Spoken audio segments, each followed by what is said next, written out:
जय हिंद। आप देख रहे हैं प्रचंड भारत न्यूज। जीत गए प्रशांत किशोर और टूट गया बीजेपी का घमंड। जो भारतीय जनता पार्टी ये कह रही थी कि हम कुत्ता बिल्ली भी चुनाव में लड़ा देंगे, वो भी जीत जाएगा। इसीलिए मेरे गोद में एक बिल्ली का बच्चा है। बीजेपी का यह घमंड था कि अगर कुत्ता बिल्ली भी बांकीपुर से लड़ गया चुनाव, वो भी जीत जाएगा, क्योंकि भारतीय जनता पार्टी के राष्ट्रीय अध्यक्ष नितिन नवीन जी की पार्टी है। वहां पर कई पंचवर्षीय से भारतीय जनता पार्टी का कब्जा था। प्रशांत किशोर जी के जीतने से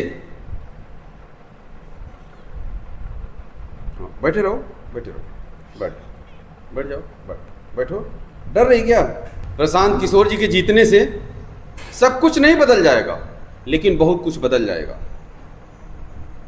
प्रशांत किशोर वह व्यक्ति राजनीति में जो भारतीय जनता पार्टी, कांग्रेस पार्टी, आम आदमी पार्टी, टीवी के विजय तमिलनाडु को जिताने वाला व्यक्ति, वो खुद विधानसभा चुनाव बिहार का 2025 में हार जाता है।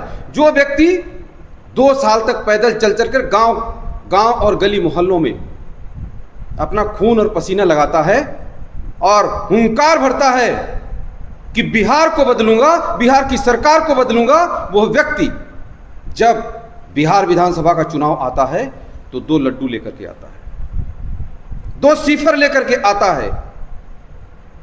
तमाम पार्टियों ने, विरोधियों ने, सत्ताधारियों ने, विपक्ष के लोगों ने, अहंकार और दंभ भरने वाले लोगों ने यह कहा कि चले थे बिहार बदलने वाले, चले थे बिहार बदलने के लिए, जमानत जब्त हो गई। लेकिन वही प्रशांत किशोर पीके, जिन्होंने ये कहा कि मैं मरा नहीं हूं, जिंदा हूं, मैं मरा नहीं हूं, जिंदा हूं, वही प्रशांत किशोर बिहार में कम बैक करते हैं। और प्रशांत किशोर चाहते तो किसी अपने कार्यकर्ता को लड़ा सकते थे वहां। प्रशांत किशोर अगर चाहते तो खुद न लड़ करके किसी भी अपने कार्यकर्ता को वहां से लड़ा सकते थे, लेकिन प्रशांत किशोर ने यह सोचा कि मेरी हार हो या जीत हो, मेरी हार में भी मेरी जीत होगी और मेरी जीत में तो जीत होगी ही। मेरे गोद में बिल्ली इसीलिए है कि बीजेपी वालों ने यह कहा कि अगर बांकीपुर से कुत्ते बिल्ली को भी चुनाव लड़ाऊंगा तो वो चुनाव जीत जाएगा। लेकिन आप सब ने देखा होगा, जब बीजेपी का कैंडिडेट मीडिया के सामने आकर के कभी बोलने की कोशिश करता था तो उसकी बोली भाषा, उसकी एक्सप्रेशन से, उसकी नॉलेज से, उसकी राजनीतिक पकड़ से ये पता चलता था कि वास्तव में बीजेपी के कैडर का यह व्यक्ति नहीं है। लेकिन फिर भी बीजेपी ने लड़ाया। दुनिया की सबसे बड़ी पार्टी कही जाने वाली भारतीय जनता पार्टी के राष्ट्रीय अध्यक्ष नितिन नवीन जी की सीट जब खाली होती है, विधानसभा से जाकर के राज्यसभा में बैठते हैं और ऐसा पद जो कि देश के यशस्वी प्रधानमंत्री नरेंद्र मोदी जी को भी ये कहे कि ये हमारे पार्टी के कार्यकर्ता है मोदी जी, देश के गृह मंत्री अमित शाह जी को ये कहें कि अमित शाह जी हमारी पार्टी के हैं,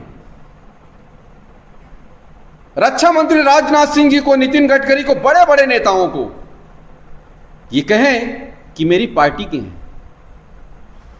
वही राष्ट्रीय अध्यक्ष नितिन नवीन जी अपनी सीट नहीं बचा पाते। अब बीजेपी ने एक मौका दे दिया विपक्ष को और उनका कॉन्फिडेंस भी बूस्टअप कर दिया। अब ये लोग विधानसभा में मुद्दा उठाएंगे, राज्य की विधानसभाओं में और देश की लोकसभा और राज्यसभा में। हो सकता है आने वाले जो चुनाव हैं, भारतीय जनता पार्टी, चाहे वो उत्तर प्रदेश की विधानसभा का चुनाव हो या कई अन्य राज्यों में चुनाव होने वाला है, उन सब चुनाव के लिए काफी सीख ले। हो सकता है नहीं सीख लेंगे तो ये घमंड फिर टूटेगा और कहेंगे कि कुत्ते और बिल्ली को भी लड़ा देंगे तो भी हमारी जीत हो जाएगी, हमारी पार्टी की जीत हो जाएगी। ये क्या कहता है? ये गोद में बैठी हुई बिल्ली बता रही है कि ये घमंड है, ये अहंकार है। ये यूजीसी जैसे मुद्दा ला करके अगर बीजेपी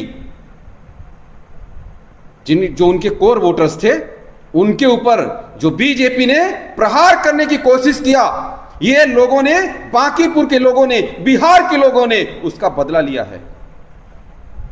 अगर इतने पर भी बीजेपी ना माने, इतने पर भी जब मध्य प्रदेश में दतिया का विधानसभा हार जाती है बीजेपी, अगर इतने पर भी ना माने तो कौन समझाएगा, कौन बताएगा?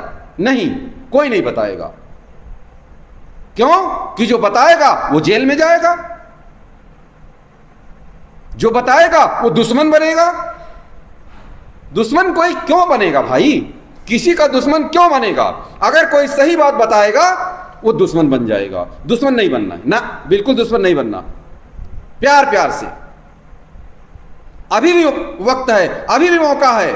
इसी बिहार में, इसी बांकीपुर सीट पर प्रभाव डालने वाले भरत तिवारी हत्याकांड, भरत तिवारी को गोलियों से मार दिया जाता है, भून दिया जाता है। जो भरत तिवारी अपनी जात के लिए नहीं, अपने घर के लिए, अपने माँ बाप के लिए, अपनी प्रॉपर्टी, अपनी बच्चों के लिए नहीं लड़ रहा था, वो लड़ रहा था गरीबों के लिए, बाढ़ प्रभावितों के लिए लड़ रहा था। जिस भरत तिवारी ने योगी आदित्यनाथ जैसे उत्तर प्रदेश के मुख्यमंत्री और भारत के प्रधानमंत्री को अपना आदर्श मानता हो, भारतीय जनता पार्टी पर गर्व करता हो, हिंदू राष्ट्र की मांग करता हो, उस भरत तिवारी को गोलियों से मार दिया, उसकी हत्या कर दी गई हो, और उतने पर भी बिहार की सरकार, सम्राट चौधरी जी की सरकार मानने के लिए तैयार ना हो।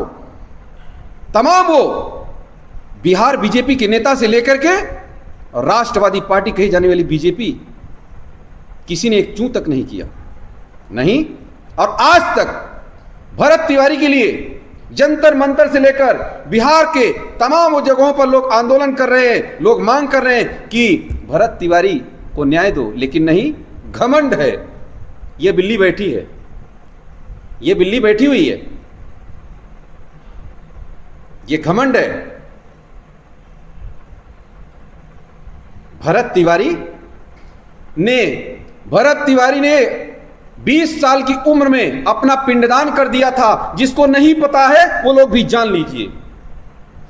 जिस भरत तिवारी ने यह कहा था कि मेरे मरने के बाद मेरी ये शरीर देश के काम आए और ये मेरी शरीर मरने के बाद भारतीय सेना को दान कर देना, कोई है?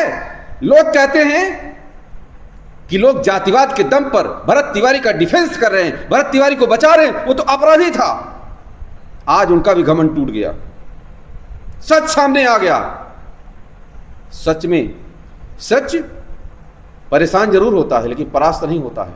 आप सब भी अगर मेरे चैनल पर नए हैं तो कमेंट करके अपनी राय जरूर दीजिएगा। आप सभी का बहुत बहुत धन्यवाद। जय हिंद।